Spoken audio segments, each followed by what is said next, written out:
Hi everybody and welcome back to another episode of Eat at Kurt's. Today's episode is a Thanksgiving episode dedicated to all the people out there that think that cooking Thanksgiving turkey is a daunting and intimidating task. I'm here to tell you that it's not. I'm here to tell you that the reason you think that is because every dummy with a recipe out there says that, turkey comes out really dry and that's why you gotta use my brine. That's why you gotta cook it in a bag. That's why you gotta smoke it. That's why you gotta fry it and blow up your house. You gotta rub it with a bunch of compound butter and inject it with a bunch of crud. All of that stuff is stuff that you can do, but I'm telling you, it's not necessary. Luckily, you follow me, your friendly neighborhood Kurt, on YouTube, and I am going to show you an incredibly simple and incredibly fast method for cooking a Thanksgiving turkey. So this incredibly simple Thanksgiving turkey is all about how you prep your turkey. You need a turkey and you do need to thaw it out. So you do need to give yourself like at least 3 days in the fridge and look it up on Google or whatever. I don't know what the equation is, but there's, X number of pounds for every 24 hours in the fridge is the equation for how long you need to thaw out the turkey. So at least 3 days, maybe more if you have a bigger turkey. This turkey is about 11, I think it's almost 12 pounds. And I think that's the perfect size for cooking a turkey. So this is the turkey fresh out of the bag. And we're gonna take this thing out and throw it away. You do not need this and they don't work. There's this little hanger thing. Sometimes they're metal, this one's plastic. You just need to rip this thing out, like so. Throw it out, don't need it. Then you also need to get all the guts out. The turkey neck, the giblets. Did this not come with giblets? Only a turkey neck, eh? Wait, here's the giblets, they're up here. So okay, you're also gonna take out the giblets, which somehow got all the way up into this neck area, and take those out.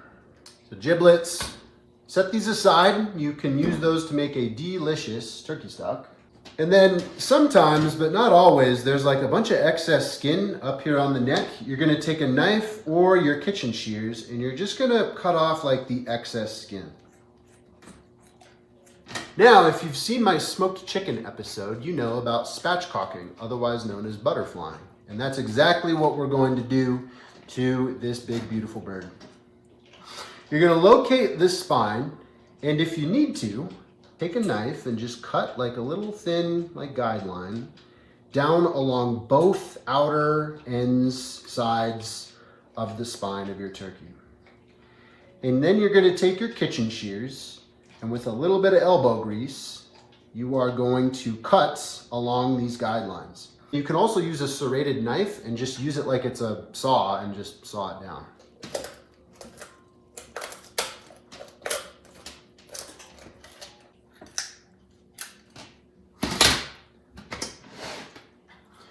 So you're gonna remove the spine from your turkey, just like that. Your turkey should look like this from the back end. Our oven has just finished preheating to 450 degrees. And this is also going to help us make a delicious turkey stock. And what you wanna do is take a knife and you just wanna go down like I think this is like the sternum. And I like to make a small incision like that to help us guide our brick, because we're gonna flip it over like this and we're going to open it like it's an upside down book, and we're gonna lay this down flat. And then I also like to cut the tips off the wings because there's really no meat on these wingtips. And you can add that to the pieces of your turkey that you use to make your turkey stock. You're also gonna take a paper towel, and a couple paper towels maybe, and you're going to pat dry the skin. Make sure you get all surfaces of the skin. Make sure you get under the wings. All right, and so this is what you want. After you pat the skin dry, this is what you want. You want a turkey that is laid out flat, looks like it's doing a little jumping jack there. And if you want stuffing, definitely make stuffing. Don't get me wrong. I'm not making stuffing today, but have stuffing on Thanksgiving. It's delicious. But here's what you do. Make your stuffing to the side, and then I'm not using the right tray for it, but cook it on like a deeper tray and have all the juices, put the stuffing on the tray underneath your rack and have all the juices from your turkey drip down into the stuffing, and it's freaking delicious. The reason why turkey gets such a bad reputation for coming out dry is because, generations ago, our grandmothers used to take a whole turkey and shove it full of a bunch of cold, wet, soggy bread. What it does to the cook time is it makes it so that you have to cook your turkey for like 8 hours. And that's why, grandma's recipe is like, oh, you gotta cook it for 8 hours and baste it every 45 minutes. And you let all the air out of the oven when you do that. So use the spatchcock method, take your stuffing and put it underneath the turkey and let all those juices drip in. Delicious. We're just doing the turkey today, so this is it. You're gonna take your salt and you're gonna get your turkey liberally coated with salt. And make sure you leave no part unattended to. Use some tongs or whatever and get underneath the wings, get some seasoning under there. And then take your pepper. Salt and pepper is like the only necessity. I am gonna, for a little bit of color, I'm gonna use a little bit of chili powder and a little bit of paprika. Now, do the other side. And then once you get it seasoned, I just like to take a little bit of oil and just kind of like paint all the seasoning on. Oil of your choice. We're cooking this at 450, so it's probably a little hot for olive oil. So this is avocado oil that I'm using. And then just paint, and then this painting allows you to get these edges where the seasoning doesn't drop down directly on. Flip it back onto its right side.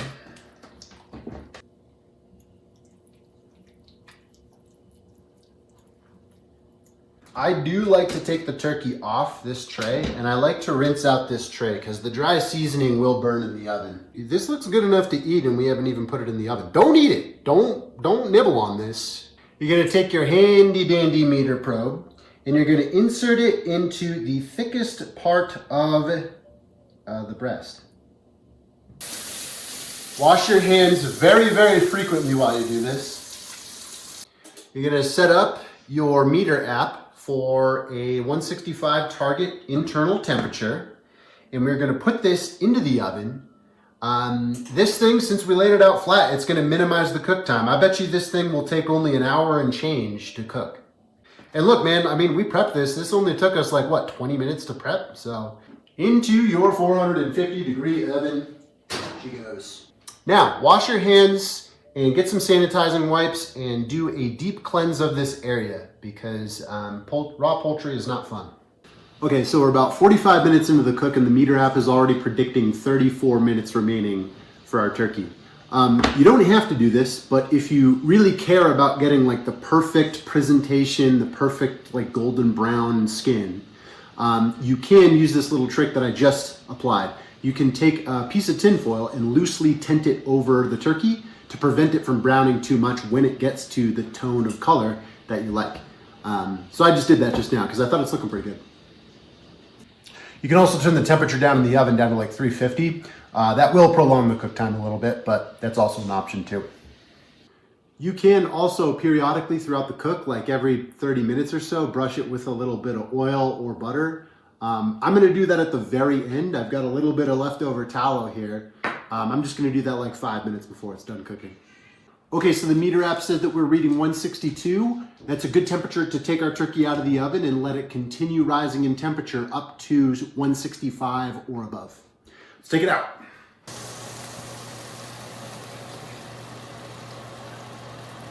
There's one more look at our turkey resting out of the oven.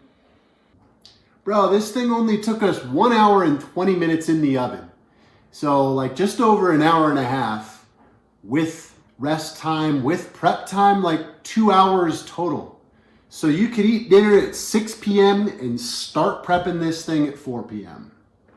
Here's another close-up look at our spatchcock turkey. One might also argue that a spatchcock turkey isn't as presentable because it's not your quintessential whole turkey coming out on a tray to the table, but I think that it's just as, if not more presentable. Look how beautiful this looks. Wow. You like it? All right, so I'm also going to show you how to break this thing down too. How convenient is that? First thing you should know is that if you cook this, you should help yourself to a turkey wing. Wings are perhaps the best part.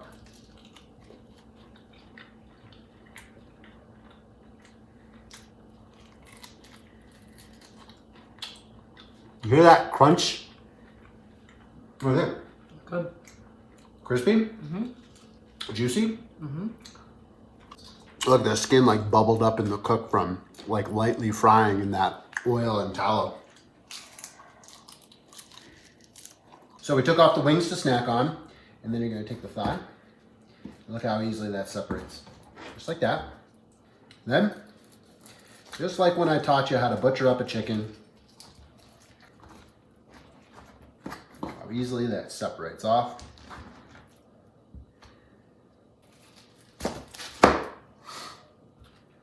Here's your other drum. Separated thighs.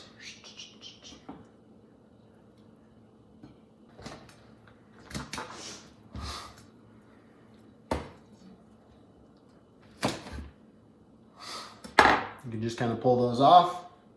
And then you're left with your breast meat.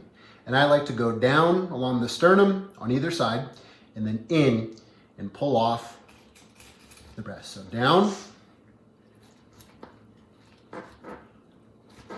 in, there you have it. The full breast pulled off. You know, you get this. And there is your sliced up breast. It's okay to leave some meat on the main portion of the turkey. What you do is you pull that off afterwards for leftovers. You're just trying to get the main portions here.